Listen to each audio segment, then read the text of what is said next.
Pemirsa sempat bikin heboh publik terkait uang bulanan dari Sule, mantan suaminya untuk putranya Baby Azam. Natalie Holscher kini kembali menjadi sorotan netizen terkait biaya sekolah Azam. Ya, dalam channel YouTube-nya, Natalie membeberkan biaya sekolah Azam yang mencapai 24 juta per bulan. Udah tadi pembayaran, guys, ini pembayaran aku tadi ya. Nih ya, DP-nya itu refund deposit, admin fee, registrasi fee kedua, itu totalnya berapa?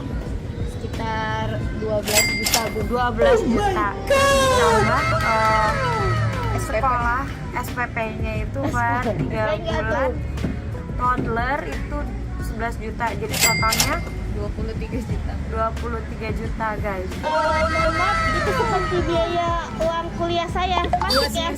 2 semester. Sama gue juga. 2 semester. Uang masuk, ya kan? Sama 2 semester. Sama. Aku juga SPP nunggak kok. Tapi nggak apa-apa ya, namanya ibu pasti pengennya kasih yang terbaik. Jadi total ini Baru masuk ya doang. baru masuknya udah admin, registrasi sama apa lagi tuh tadi? SPP 3 bulan. Refund deposit, admin fee, registrasi sama registrasi yang kedua itu totalnya berapa tadi? 24 jutaan. Nah, jadi totalnya 24 juta.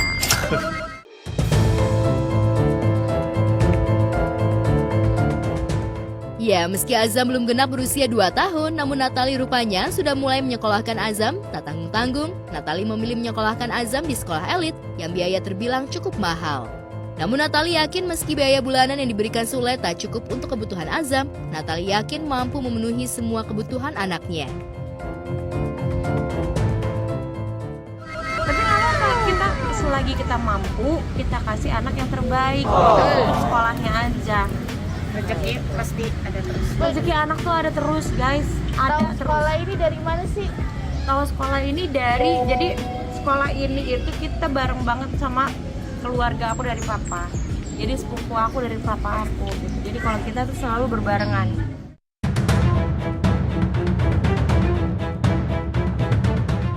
Pernyataan Natalie terkait biaya sekolah Azam rupanya membuat Natalie kembali dihujat netizen. Banyak netizen yang menganggap jika apa yang dilakukan Natalie adalah terlalu berlebihan, bahkan netizen membandingkan Natalie dengan artis lain yang juga menyekolahkan anaknya di tempat elit, namun tak mengumbar perihal biaya di media sosial. Lantas apa tanggapan Natalie perihal cuitan netizen? Harus di-happyin. Harus di-happyin, memangnya berarti ada beban atau seperti Harus apa? di-happyin. Gak ada harus ini suka gini. Happy birthday ya, Kak? Harus di-happyin, happy birthday to Mana?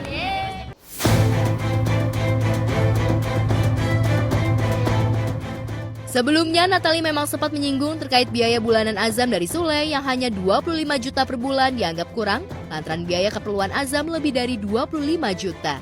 Bahkan Natalie sempat meminta Sule untuk tak lagi memberikan uang bulanan untuk anaknya. Lantas apa tanggapan Sule terkait permintaan Natalie? Kalau dari aku sih memang udah ngomong sama dari orangnya langsung ya udah stop aja gitu. Tapi ya udah biar Allah yang akan menjawab. Sekarang aku udah stop semuanya, maksudnya ya udahlah gitu. Karena kan di isi komenan aku itu aku udah pengen menjalani hidup aku lagi yang baru. Jadi udah stop tentang itu, ya udah gitu. Saya juga nggak tahu itu ya udah yang jelas kan saya sebagai ayah mempunyai kewajiban punya kewajiban itu kan berita-berita dulu yang diuploadkan gitu. Saya pikir ya udahlah nggak usah jadi dibesar-besarkan lah gitu.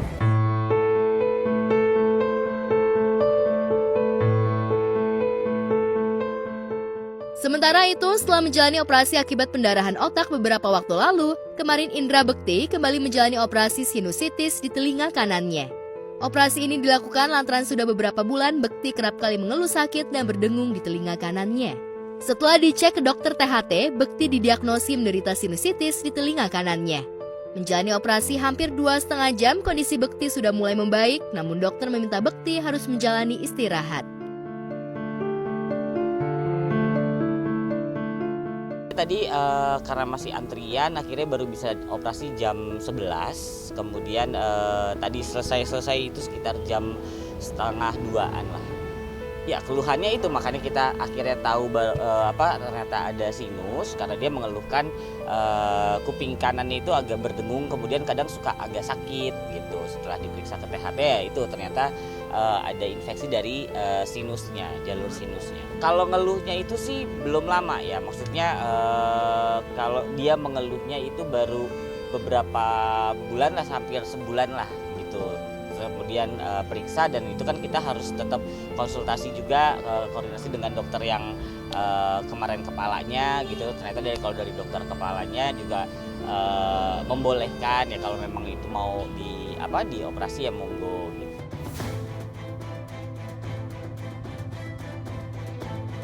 Meski sering mengeluh sakit, namun hal itu rupanya tak mengganggu aktivitas Bekti.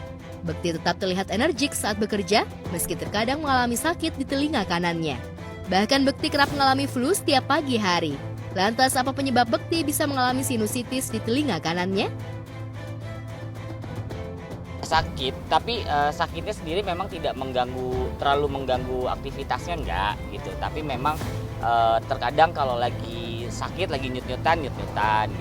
Jadi ya kalau memang lebih baiknya itu harus dioperasi ya, kita ambil tindakan yang terbaiknya. Kalau penyebab awalnya dokter juga ya mungkin dari sinusnya. Kalau Indra memang dari kecil ada sinus gitu, dia setiap pagi atau kadang di mobil tuh selalu kayak buang ingus gitu, selalu membuang gitu, dan ternyata memang ada sinusnya yang sudah akhirnya infeksi sampai ke telinganya.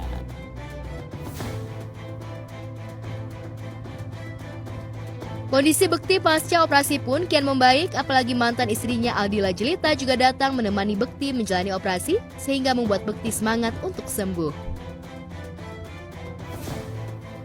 Hari ini yang dampingin ada Mas Roy, kemudian ada Dila juga, terus ada adik aku Harum gitu. Dila sama anak-anak kemarin ikut mengantar, kemudian hari ini kan anak-anak harus sekolah, hari ini juga Dila ikut nemenin juga, ada di rumah sakit juga. Kalau untuk rujuk sih belum ada pembicaraan ya sama keluarga gitu. Kalau Indra sendiri ngomong ke kita nih, ke adik-adik belum. Kehadiran Jelita di rumah sakit untuk menemani Bekti menjalani operasi seolah makin menguatkan rumor jika keduanya akan kembali rujuk. Apalagi anak-anak rupanya juga mendukung, bahkan menjadi mak comblang agar Bekti dan Aldila kembali bersatu. Belum lama ini kan kita bercerainya, nah itu dia ada masa idahnya juga gitu. Ya, jadi kita masih menantikan satu sama lain untuk bisa saling menghormati keputusan tersebut gitu. Mudah-mudahan suatu saat nanti kita bisa sudah selesai semuanya, sudah lancar, dan ya Allah kasih kesempatan lagi dan diterima lagi sama Bunda ya. Itu sih keinginan saya sih begitu ya. Mudah-mudahan diterima olehnya, diterima oleh Dila juga, keluarganya juga. Jadi ya kita masih terus berusaha lah. Ya, pasca bercerai beberapa bulan lalu, namun Bekti dan Aldila memang tetap menjaga hubungan baik demi anak-anak. Namun tak dipungkiri jika rasa cinta Bekti kepada Aldila masih begitu besar, sehingga Bekti memang berharap agar bisa kembali menjalani biduk rumah tangga bersama Aldila. Bahkan demi mewujudkan harapannya, Bekti kerap bertemu secara rutin 1 minggu sekali.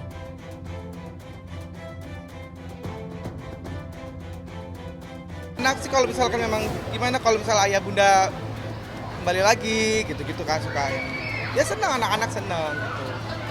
Ya kadang-kadang ya gitu ya, misalnya bunda itu ayah cariin bunda gitu, terus ayah dicari bunda yang gitu-gitu sih, masa sih gitu-gitu. Kayak gitu aja, ketemu sih, kita seminggu sekali kita coba ketemu, kita ngobrol-ngobrol ya, makan-makan sama anak-anak sih. Lebih kita mikirnya sih anak-anak ya, biar bisa mereka memiliki keluarga yang utuh lah gitu.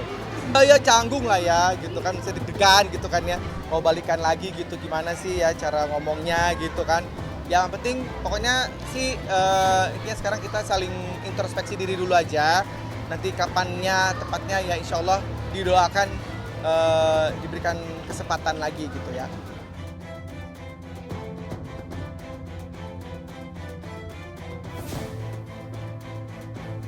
Di sisi lain, sempat diterpa isu perselingkuhan, pasangan Fandi Christian dan Dahlia Polan kini kembali terlihat harmonis. Fandi kembali memposting foto kebersamaannya dengan sang istri di akun Instagramnya. Bahkan Fandi rela membawa sang istri ke lokasi syuting Jangan Bercerai Bunda. Meski ini pertama kali Dahlia terlihat menemani Fandi lantaran Dahlia memang tinggal di Bali, namun Dahlia terlihat enjoy menemani Fandi. Bahkan Dahlia membuatkan minuman khusus untuk Fandi. Ini kebetulan lagi temenin sama Dahlia. Silau. Halo. Persiapan sebelum syuting, baca naskah, terus nyampe lokasi on time.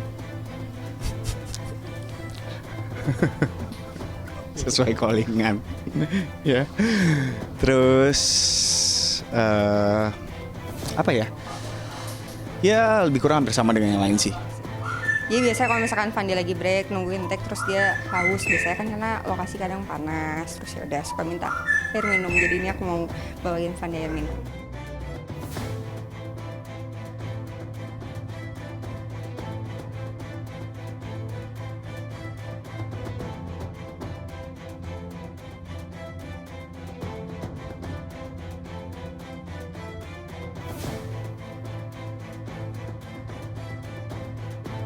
Sering menghabiskan waktu di lokasi syuting, namun Fandi rupanya selalu menyempatkan waktu untuk berkomunikasi dengan putranya.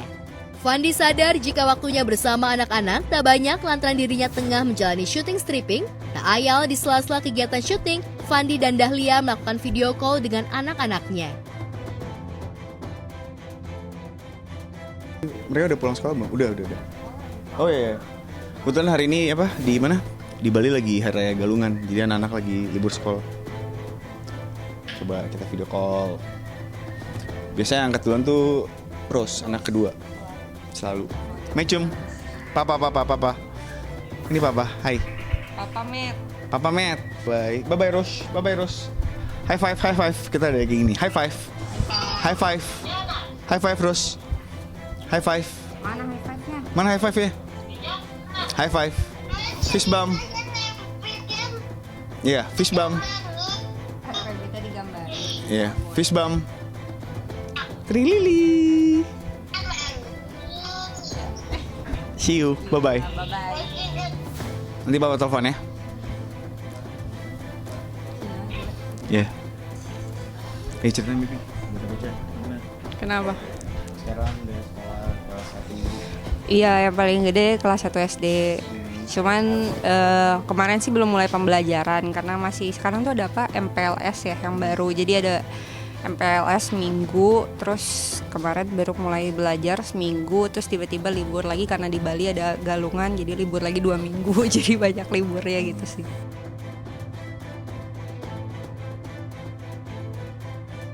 Sempat diterpa isu keretakan rumah tangga lantaran Fandi diduga memiliki orang ketiga, namun kini keduanya justru terlihat makin harmonis.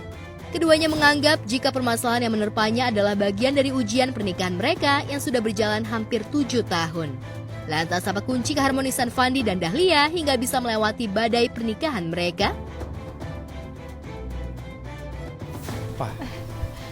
Nggak tahu. Coba kita tanya yang lebih berpengalaman. Tipsnya apa ya? Komunikasi ya. Terus apa lagi? Kamu jangan VO dong. VO-nya banyak banget. VO-nya banyak banget. Anjir. Jangan VO, kamu omongin. Iya, quality time sama keluarga. Iya, udah gitu sih. Terus apa lagi? Udah itu. Masa cukup itu doang? Cukup itu waktu bersama keluarga. Waktu bersama keluarga. Bener, siap. Ini kan. Thank you.